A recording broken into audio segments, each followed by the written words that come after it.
హరికృష్ణ స్వాగతం. శ్రీకృష్ణుడు ఒక పెళ్లి తర్వాత ఇంకొక పెళ్లి, ఇంకొక పెళ్లి తర్వాత ఇంకొక పెళ్లి చేసుకుంటూనే ఉన్నారు. రుక్మిణీదేవి, తర్వాత జాంబవతి, సత్యభామ, తర్వాత కాళింది, మిత్రవింద, వీళ్ళందరినీ పెళ్లి చేసుకుంటున్నారు. ఇంకా ఈయనకి 8 మంది పట్టమహిషులు ఉన్నారనమాట. ఆ 8 మంది యొక్క పట్టమహిషుల కళ్యాణ కాంటెస్ట్లో మనం ఇప్పుడు ఈరోజు సత్య అనే ఆమెని తను పెళ్లి చేసుకోబోతున్నాడు అనమాట. ఆ కథని ఈరోజు మనం చెప్పుకుంటున్నాం. సత్యతో పాటుగా తర్వాత భద్ర, ఇంకా లక్ష్మణ, ఈ ముగ్గురి యొక్క కళ్యాణ కథని ఈరోజు మనం చెప్పుకుందాం. అయితే ఈ సత్య ఎక్కడుంది అంటే తను దక్షిణ కోసల రాజ్యం అంటే ఇప్పుడు మనకి ఇండియా మ్యాప్లో ఛత్తీస్గఢ్ ప్రాంతాన్ని దక్షిణ కోసల రాజ్యము అనేసి అంటారనమాట. మరి ఇక్కడ అడవి అనమాట, చాలా పెద్ద అడవి ప్రాంతం ఎక్కువగా ఉందన్నమాట అక్కడ ఈ అడవి జాతి మనుషులు చాలామంది ఉంటారనమాట. వాళ్ళందరూ ఎలా ఉంటారు అంటే క్రూరంగా ఉంటారు. వాళ్ళకి ఏమీ సంస్కృతి, ఒక పద్ధతి అలా ఏమీ లేకుండా వాళ్ళ ఇష్టానుసారంగా వాళ్ళు జీవిస్తూ ఉంటారనమాట. వాళ్ళు సరిగా బట్టలు కూడా వేసుకోరనమాట, నగ్నంగా ఉంటారనమాట వాళ్ళందరూ. మరి ఆ జాతి వాళ్ళందరినీ కూడా కంట్రోల్ చేస్తూ ఉండేటటువంటి రాజు ఎవరైతే ఉన్నారో ఆ రాజే నాగ్నజిత్తు. ఈ నాగ్నజిత్తు యొక్క కూతురే ఈ సత్య అనమాట. ఈమెని నాగ్నజిత్తు యొక్క కూతురు కాబట్టి ఆమెని అప్పుడప్పుడు నాగ్నజిత్తి అని కూడా పిలుస్తూ ఉంటారనమాట. ఈ రాజు చాలా పరాక్రమవంతమైన రాజు అనమాట. అయితే ఈ రాజు ఏంటి అంటే తనకి భగవంతుడి యొక్క భక్తి ఉంది, తర్వాత ధర్మ పాలన, ఇంకా ధర్మనిష్ట కలిగి ఉంటాడనమాట. తను ఒక్కగానొక్క కూతురు అల్లారు ముద్దుగా పెంచుకున్నాడు. సకల కళానిధి అయినటువంటి లక్ష్మీ స్వరూపిణి అయినటువంటి కూతురు ఈ సత్య. మరి ఈమె యొక్క ఆమె సౌశల్యానికి, ఆమె గుణాలకి ఆమె చాలా ఫేమస్ అనమాట. ఆమెని చూసిన వాళ్ళు కానీ, ఆమె గురించి విన్న వాళ్ళు కానీ ప్రతి ఒక్కరు కూడా ఆమెని పెళ్లి చేసుకోవాలని ఆశపడేంత విధంగా ఉంటుందన్నమాట తను. అయితే ఈ రాజు యొక్క రాజ్యంలో ధర్మరాజు యొక్క అంటే సాక్షాత్ ధర్మరాజు అంటే ధర్మరాజు అంటే సో ఆయన యొక్క ఆశీర్వాదం వల్ల ఈయన రాజ్యం సక్రమంగా నడుస్తుంది. ఆయన ఆశీర్వాదం వల్లే ఈ ధర్మనిష్ట పాలన ఇవన్నీ జరుగుతున్నాయని తను అనుకుంటూ ఉంటాడనమాట. ఆయన రాజ్యంలో ఆయన గోసేవ బాగా చేస్తూ ఉంటాడనమాట. అయితే ఆయనకు ఉన్నటువంటి గో సంపదలో ఒక 7 వృషభాలు ఉంటాయన్నమాట. 7 నందులు ఉంటాయన్నమాట. ఈ 7 నందులని ఆయన ధర్మానికి ప్రతీకగా చూస్తూ పూజ చేస్తూ ఉంటాడనమాట. భూదేవి ఏమో గోవు రూపము, ధర్మరాజు ఏమో వృషభ రూపము, ఎద్దు రూపము, నంది రూపము. సో ఈ 7 నందులు ఏవైతే ఉన్నాయో, వృషభాలు ఏవైతే ఉన్నాయో, ఈ 7 వృషభాలు చాలా ఉత్తమ కోటివైనవి అనమాట. అవి ఎలా ఉంటాయంటే వాటి శరీరము దాదాపు ఏనుగులాగా ఉంటాయి, అంత బలిష్టంగా ఉన్నటువంటి వృషభాలన్నమాట. వాళ్ళ కొమ్ములైతే మెలికలు తిరిగి చాలా పొడవుగా ఉంటాయంట ఆ వృషభాల యొక్క కొమ్ములు. ఆ కొమ్ములు ఎంత వాడిగా ఉంటాయి అంటే అవి చాలా చురుకుగా ఉంటాయన్నమాట. ఎవరైనా సరే వాళ్ళకి అహంకారం ఉన్నవాళ్ళు, రాజ్య మదంతో ఉన్నవాళ్ళు, వాళ్ళ శక్తి మదంతో ఉన్నవాళ్ళు ఎవరైనా ఆ వృషభాల దగ్గరికి వస్తే వాళ్ళలో నుంచి వచ్చేటటువంటి ఏదైతే గంధం ఉందో ఆ వాసనని చూసి అవి ఇరిటేట్ చెందుతాయంట, వాళ్ళని ఇసిరి పడేస్తాయంట, అలాంటివి అనమాట. అయితే ఈ సత్య యొక్క వివాహం చేయడం కోసం గాను తను ఒక నియమాన్ని పెడతాడనమాట.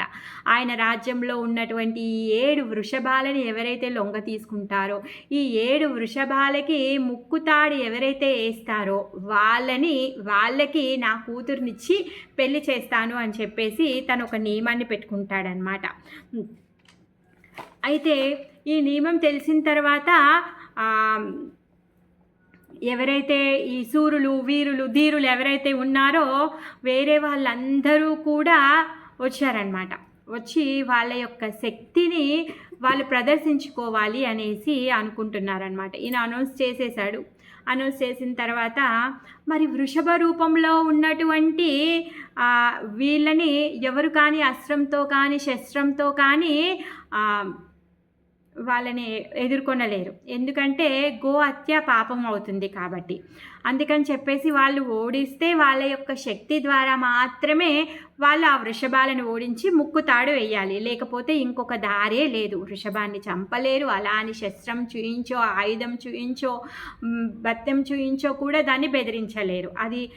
అది నియమ ఉల్లంఘన అవుతుంది. ఏ మానవుడు కూడా, ఏ రాజు కూడా ఆ విషయాన్ని చెయ్యడు.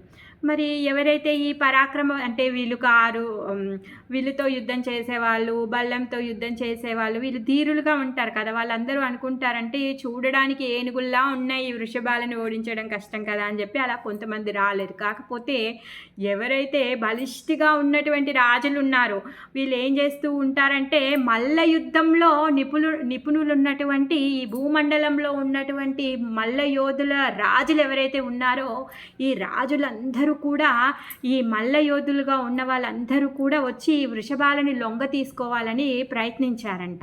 ఎప్పుడైతే వాళ్ళు వస్తారో వాళ్ళకి ఈ రాజు నాగ్నజిత్ తను ఆ రాజులకి చాలా మంచిగా స్వాగతం పలికి వాళ్ళు చేసేటటువంటి ఈ కార్యాలకి సహకరిస్తూ ఉండేవాడనమాట.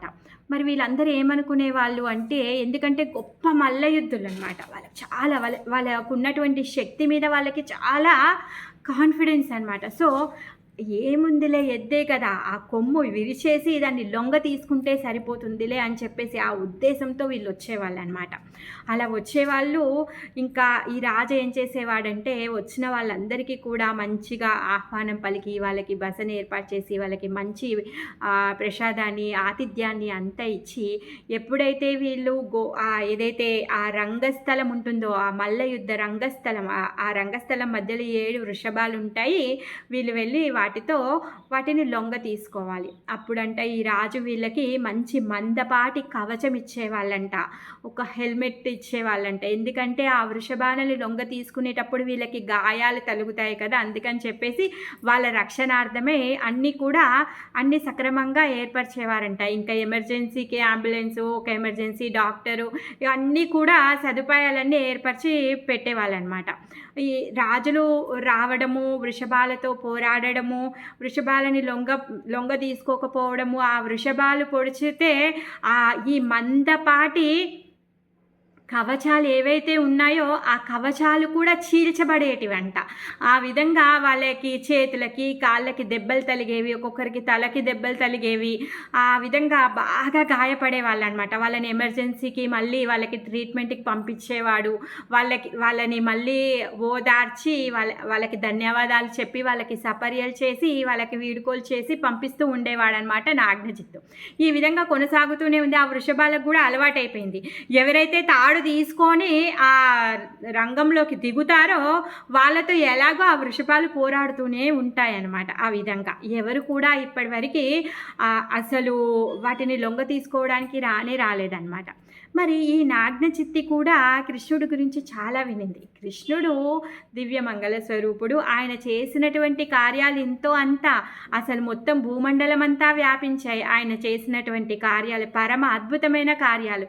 ఆ బృందావనంలో చేసిన లీలలు, గోకులంలో చేసిన లీలలు, మథురాలో చేసిన లీలలు, తర్వాత గురుకులానికి వెళ్ళి వాళ్ళు చదివిన విధానం కూడా ఏంటి, 6 సంవత్సరాల విద్యని 2 నెలల్లో చదివేస్తారు. 2 సంవత్సరాల క్రితం చనిపోయినటువంటి గురుపుత్రుణ్ణి తిరిగి కూడా తీసుకొని వచ్చారు. మరి అలాంటి వాని యొక్క పరాక్రమం తెలియని వాడు కానీ వినని వాడు కానీ ఎవరు లేరు. విన్న తర్వాత వాళ్ళని వాళ్ళు మైమరిచి కృష్ణుడికి శరణాగతి పొందని వాళ్ళు, అంటే కృష్ణుడి పట్ల ఆకర్షణ పొందని వాడు కూడా ఎవరు లేకుండా ఉండలేదు. ఆ విధంగా ఈ సత్య కూడా తను కృష్ణుడి పట్ల చాలా శ్రవణం చేసిందనమాట. శ్రవణం చేసి తన పట్ల చాలా ఆకర్షితురాలైపోయింది. అందుకోసంగాను తను ఏం చేస్తుంది అంటే అంబికాదేవికి వ్రతం చేస్తుంది, పూజ చేస్తుంది అనమాట. ఎందుకు అంటే కృష్ణుడే తనకి భర్తగా పొందాలి అని చెప్పేసి, కృష్ణుడు నాకు భర్తగా రావాలి అమ్మ అని చెప్పేసి తను అంబికాదేవికి పూజ చేస్తూ ఉండేదన్నమాట. సో మరి ఆమె వ్రతం కూడా ఫలించాలి కదా, అందుకని చెప్పేసి మరి భగవంతుడు ఏంటి ప్రతి ఒక్కరి హృదయంలో పరమాత్మ రూపంలో ఉన్నాడు. మరి భగవంతుడు మన దగ్గర నుంచి ఏం ఆశిస్తున్నాడు అంటే మనం చేసేటటువంటి సేవల సపర్యల మనం ఏం చేయగలుగుతామండి? యశోదమ్మలాగా వండుతామా? రాధమ్మలాగా వండి పెడతామా? గోపికలు చేసినటువంటి సేవలు చేయగలుగుతామా? లక్ష్మీదేవి చేసినటువంటి సేవలు చేయగలుగుతామా? ఆయనకి సహస్ర లక్ష్ములు ఉన్నారు ఆయన సేవ చేయడానికి. యశోదమ్మ, తర్వాత రోహిణి అమ్మ, శ్రీమతి రాధారాణి, అష్టసకులు, గోపీగణం, ఇంతమంది ఉన్నారే. మరి ఆయన దేనికోసము భక్తుల దగ్గరికి వస్తారు అంటే వాళ్ళు అర్పించేటటువంటి ప్రేమ, ఏదైతే భక్తియుత ప్రేమ ఉందో ఆ ప్రేమని స్వీకరించడం కోసము భగవంతుడు వస్తాడనమాట. అందుకే భగవంతుడు భగవద్గీతలో ఏం చెప్తున్నాడు, మీరు నాకు ఏమి గొప్ప గొప్ప సంబరాలు ఏమీ అర్పించాల్సిన అవసరం లేదు. పత్రం పుష్పం ఫలం తోయం, ఏమే భక్త్యా, ఎలా మీరు భక్తితో ప్రేమతో నాకు అర్పిస్తే చాలు. నేను ఆ పత్రాన్నైనా పుష్పాన్నైనా ఫలాన్నైనా చివరాఖరికి జలాన్నైనా నేను స్వీకరిస్తాను అనేసి కృష్ణుడు చెప్తున్నాడు. అదేవిధంగా ఎవరైతే కృష్ణుడి పట్ల ఆకర్షితులై అయ్యారో, కృష్ణుడంటే వాళ్ళ ప్రాణ ధన మానాలను అన్నింటినీ సమర్పించారో వాళ్ళ కోసము కృష్ణుడు ఎక్కడున్నా ఎలాంటి పరిస్థితుల్లో అయినా ఎప్పుడైనా తను వస్తాడనమాట. అదేవిధంగా ఇప్పుడు ఈ సత్య కోసం కూడా వచ్చాడు. మరి సత్య కోసం ఆ రాజ్యానికి వచ్చాడు, అక్కడికి కోసల రాజ్యానికి వచ్చాడు. వచ్చిన తర్వాత కృష్ణుడంట నేరుగా నాగ్నచిత్తి దగ్గరికి వెళ్ళి అడుగుతాడంట, మీరు మీ కూతుర్ని నాకు ఇచ్చి పెళ్లి చేయండి, నేను మీ కూతుర్ని పెళ్లి చేసుకోవాలనుకుంటున్నాను అని చెప్పేసి కృష్ణుడు నేరుగా వెళ్ళి అడుగుతాడంట. కాకపోతే ఎందుకు ఆయన కూడా చాలా భక్తుడు, పరమ భక్తుడు, కృష్ణుడి గురించి చాలా విన్నాడు, కృష్ణుడి దర్శనం చేసుకోవడం ఆయన పరమ భాగ్యంగా భావిస్తున్నాడు. ఇంకా అతను ఎంత అద్భుతంగా అతను ఫీల్ అవుతున్నాడంటే సాక్షాత్ కృష్ణుడే వచ్చి నా కూతుర్ని అడుగుతున్నాడే, అసలు ఇది పరమ సౌభాగ్యము, మరి ఇలాంటి వరము నా కూతురు పొందిందే, ఇలాంటి అదృష్టం నాకు పట్టిందే అని చాలా అదృష్టంగా ఫీల్ అవుతున్నాడు. కాకపోతే తను ఇప్పటివరకు ఒక నియమాన్ని పెట్టుకున్నాడు కదా, ఆ 7 వృషభాలకి ముక్కుతాడు కట్టిన వాడికే నా కూతురునిచ్చి పెళ్లి చేస్తాను అని చెప్పాడు అనుకున్నాడు. కాబట్టి ఇప్పుడు కృష్ణుడికి అదే విషయం చెప్తున్నాడు అనమాట. అయ్యో మీరు వచ్చి సాక్షాత్ నన్ను మా అమ్మాయిని అడగడం నా యొక్క అదృష్టం, కాకపోతే నేను ఒక నియమాన్ని పెట్టుకున్నాను. నాకు ధర్మరాజు ఇచ్చినటువంటి గిఫ్ట్ ఏంటి అంటే ఈ ధర్మబద్ధంగా నేను ఈ రాజ్యపాలన కొనసాగుతుంది. ఏ విధంగా అయితే ఈ 7 వృషభాలు నా దగ్గర ఉన్నాయి, ఇవి ధర్మానికి ప్రతీకగా. ఈ 7 వృషభాలకి ముక్కుతాడు ఎవరైతే వేస్తారో వాళ్ళకే నా కూతురునిచ్చి పెళ్లి చేస్తాను అని చెప్పేసి తను అనుకుంటాడనమాట.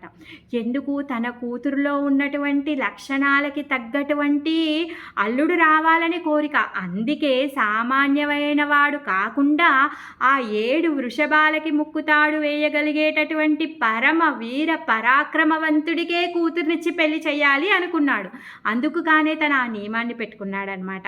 ఆ విధంగా కృష్ణుడు సరే ఓకే మీరు ఏ నియమం పెట్టుకుంటే ఆ నియమాన్ని నేను పూర్తి చేయాలి, మరి ఒక రూల్ ఉంటే దాన్ని పాటించాలి కదా, దాన్ని ధిక్కరించి వెళ్ళలేం కదా, సరే అనేసి అంటాడనమాట.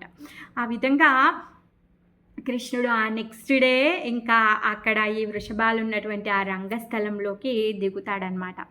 ప్రతిసారి కూడా ఏ రాజులైనా తాడు పట్టుకొని ఆ రంగస్థలంలోకి దిగినప్పుడు ఈ ఎద్దులు ఏవైతే ఉన్నాయో ఇవి గాండ్రించేవి అనమాట. ఎంత కోపంగా ఉండేటివి అంటే రెక్క వేసి పరుగు తీసేవంట. ఎవరు కూడా వాళ్ళని ఆ వృషభాలని పట్టుకోలేక అదుపులోకి తీసుకోలేక నానా తంటాలు పడేవాళ్ళు. వాళ్ళు ఒక్కొక్కరు వీరకాయము చాలా పెద్ద పెద్ద శరీరంతో ఉన్నటువంటి మల్లయోధుల్లాంటి రాజులు, వాళ్ళు కూడా ఏమీ చేయలేకపోయారు.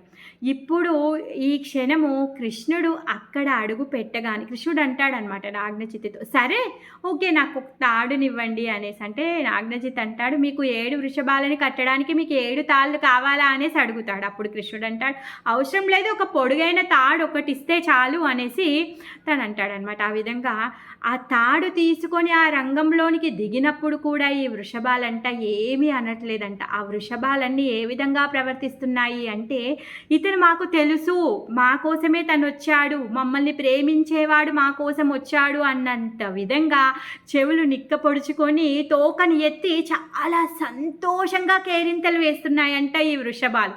అసలు ఆ కృష్ణుడు వచ్చాడు ఈ పోటీలోకి అని చూడడానికి వచ్చిన వాళ్ళు మొత్తం రాజ్య ప్రజలు, మంత్రులు అందరూ కూడా వచ్చారనమాట. వాళ్ళందరూ కూడా ఆ సన్నివేశాన్ని చూసి వాళ్ళని వాళ్ళు మైమరిచిపోతున్నారనమాట. ఎందుకు? కృష్ణుడు ఆవుల కాపరి కదా, గోవిందుడు గోవులకి సంతోషాన్ని ఇచ్చేటటువంటి వాడు. ఆ విధంగా మా స్వామి వచ్చాడు అని చెప్పేసి అవి పరమ ఆనందంగా ఉన్నాయన్నమాట. అసలు ఎంతమంది రాజులు వచ్చి వాళ్ళు అదుపు చేసుకోవాలి అని ఎంత ప్రయత్నించినా కానీ ఏ ఒక్క వృషభం కూడా అదుపులోకి రాలేదు. కాకపోతే ఇప్పుడు కృష్ణుడు రాగానే సానుకూలంగా కృష్ణుడికి రెసిప్రికేషన్ అవుతున్నాయి అన్నమాట ఇవన్నీ. ఆ 7 వృషభాలని చాలా అవలీలగా కృష్ణుడు అదుపులోకి తీసుకొని ముక్కుతాడు వేసేశాడంట.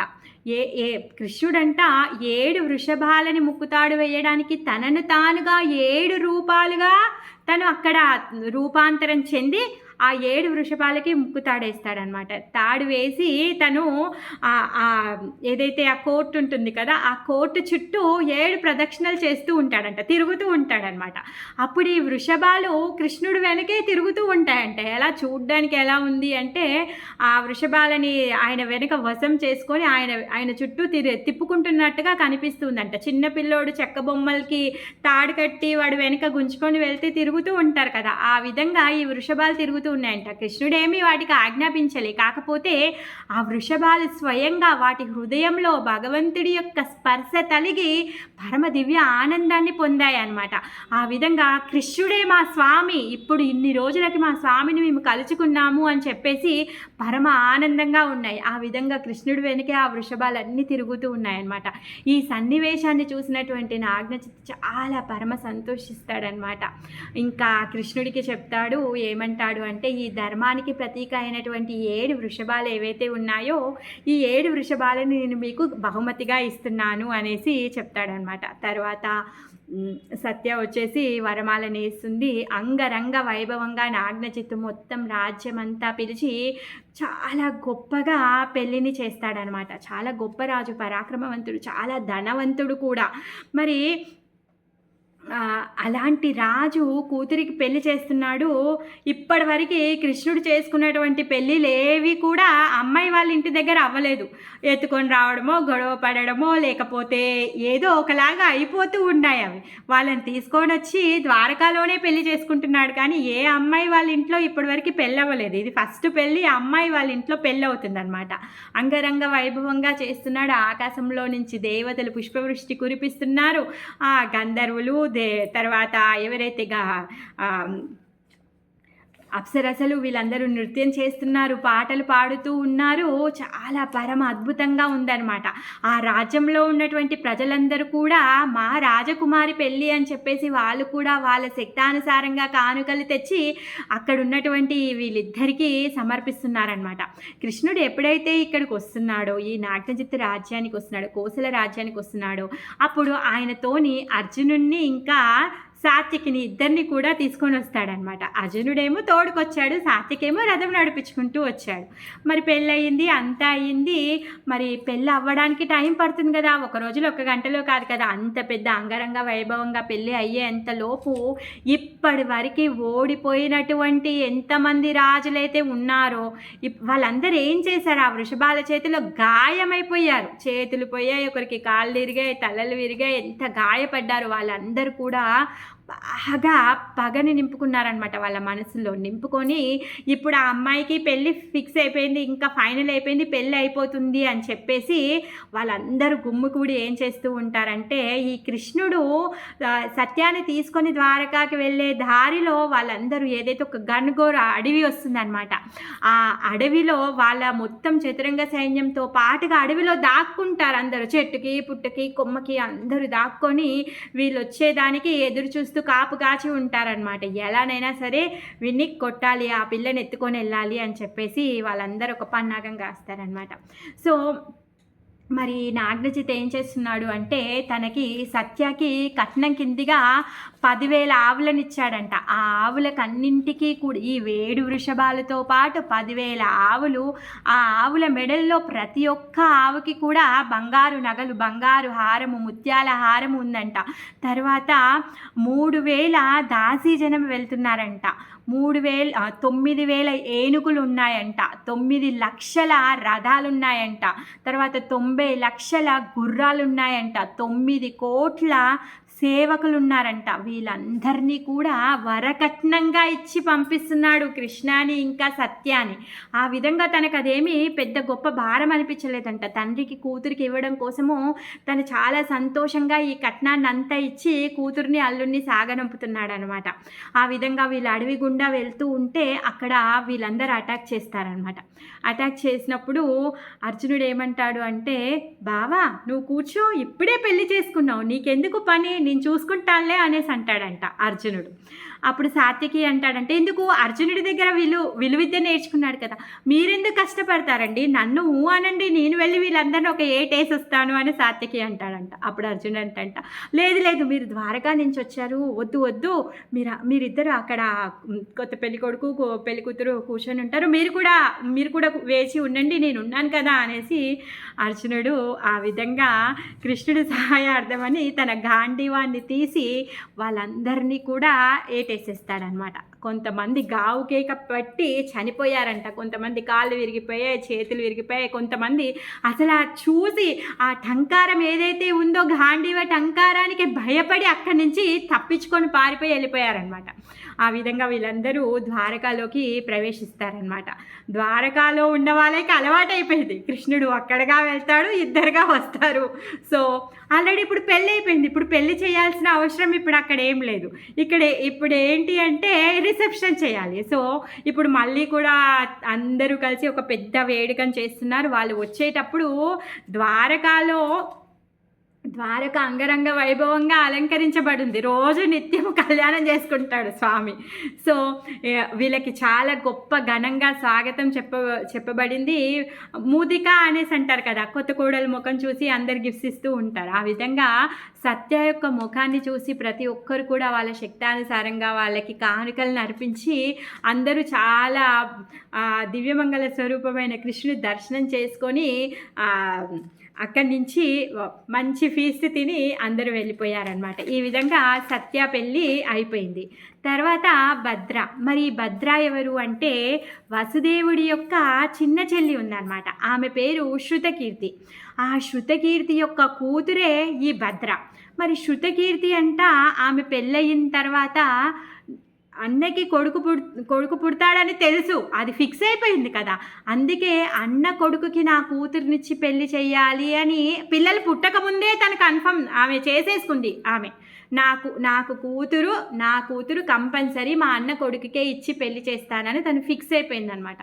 పాపం పెళ్ళయిన తర్వాత చూస్తే ఎవరు కొడుకు పుట్టాడు, మళ్ళీ రెండో గర్భంలో కూడా కొడుకే, మళ్ళీ 3 కూడా కొడుకే, 4 కూడా కొడుకే, 5 కూడా కొడుకే. అయినా తను నిరాశ చెందలేదు, నాకు ఎలా అయినా కూతురు పుడుతుంది, ఆ కూతుర్ని వసుదేవుడి కొడుకుకే ఇవ్వాలి అని తను తీర్మానించుకుందనమాట. ఆ విధంగా 5 కొడుకుల తర్వాత ఒక కూతురు పుడుతుందనమాట. ఆమె భద్ర. ఈ భద్రని ఈ 5 అన్నలు అమ్మ నాన్న చాలా అపురూపంగా పెంచుకుంటారనమాట. ఈ భద్రకి ఒక శక్తి ఉంది. ఏంటి అంటే ఆ శక్తి సిద్ధి ఉందన్నమాట. ఆమె పుట్టుకతో ఒక సిద్ధితో పుట్టిందనమాట. ఏంటి అంటే కామరూపిణి, ఆమె ఇచ్చారూపిణి. ఆమె అనుకున్న రూపాన్ని ఆమె తీసేసుకోవచ్చు అనమాట. చిన్నగా ఉన్నప్పుడు ఎంత అల్లరిగా ఉండేది అంటే క్షణంలో తన రూపం మార్చేసేది అనమాట. కూర్చున్నంతలోనే తన రూపాన్ని మార్చేసేది. చిలుక అయిపోయేది, తాబేలు అయిపోయేది, లేకపోతే పిల్లి అయిపోయేది, దోమ. ఆమె ఇష్టం, ఏ రూపం కావాలి అంటే ఆ రూపాన్ని తను తీసేసుకుంటూ ఉండేదన్నమాట. భద్ర అని పిలిచేలోపు కనిపించి అక్కడి నుంచి మాయమైపోయి ఇంకో రూపంలో ఎక్కడ కనిపిస్తుందో కూడా తెలియదు. అమ్మ నాన్న అన్నలు చాలా విసిగెత్తిపోయారు. అందరూ అనుకునే వాళ్ళు అనమాట, ఇదంతా బాగుంది కానీ దీన్ని పెళ్లి చేసుకున్నోడు పరిస్థితి ఏమవుతుందో ఏమో, ప్రతిరోజు ఎన్ని కంప్లైంట్స్ వస్తాయేమో దీని పనికి అని చెప్పేసి భయపడుతూ ఉండేవాళ్ళు అనమాట. అయితే వాళ్ళ నాన్న దృష్టకేతు ఆయన పేరు. ఈయన వీరగతి పొందాడనమాట. వీరగతి పొందిన తర్వాత తండ్రి లేని కొరత తెలియకుండా ఈ చెల్లిని మల్లారు ముద్దుగా పెంచుకుంటారనమాట. ముందే వీళ్ళు ఫిక్స్ చేసేసుకున్నారు కదా, ఇంకా వాళ్ళమ్మ పుట్టక ముందే మ్యారేజ్ ఫిక్స్ అయిపోయింది కాబట్టి తన మేనల్లుడికే ఇచ్చి పెళ్లి చేయాలి అనేసి అనుకుందనమాట. ఆ విధంగా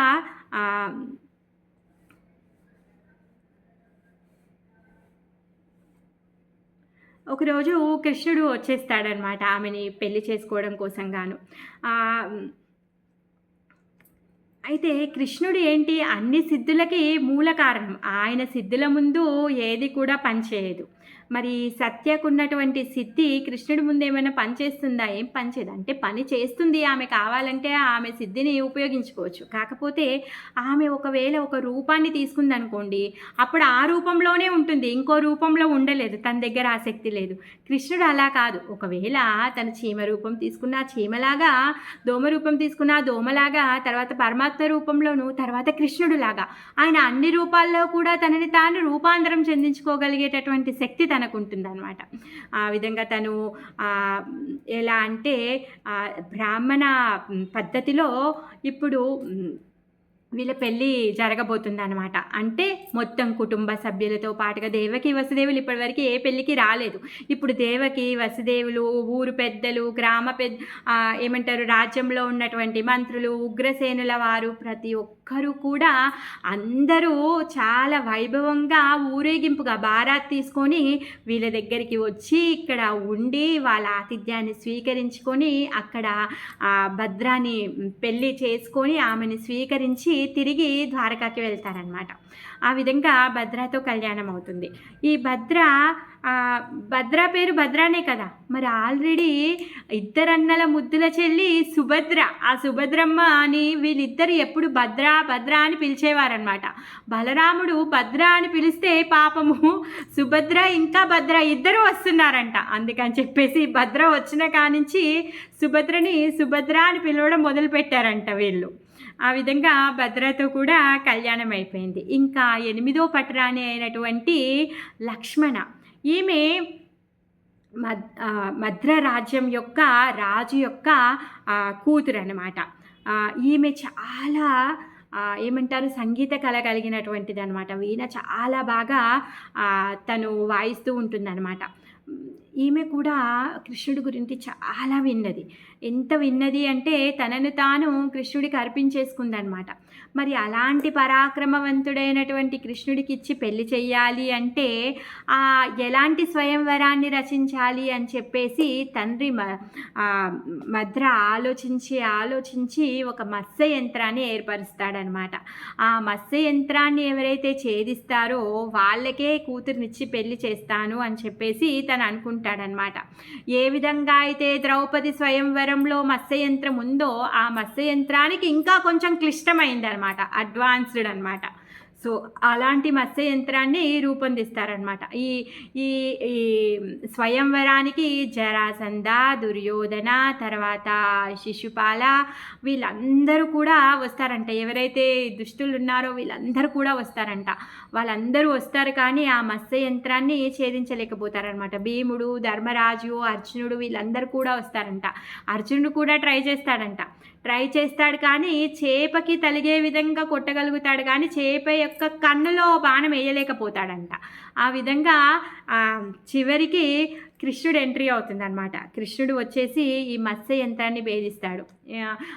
ద్రౌపది స్వయంవరంలో పైన ఒక చక్రానికి చేప తిరుగుతూ ఉంటుంది. ఆ ప్రతిబింబాన్ని కింద నీటిలో చూసి ఆ చేప యొక్క కన్నుకి బాణం వేయాలి.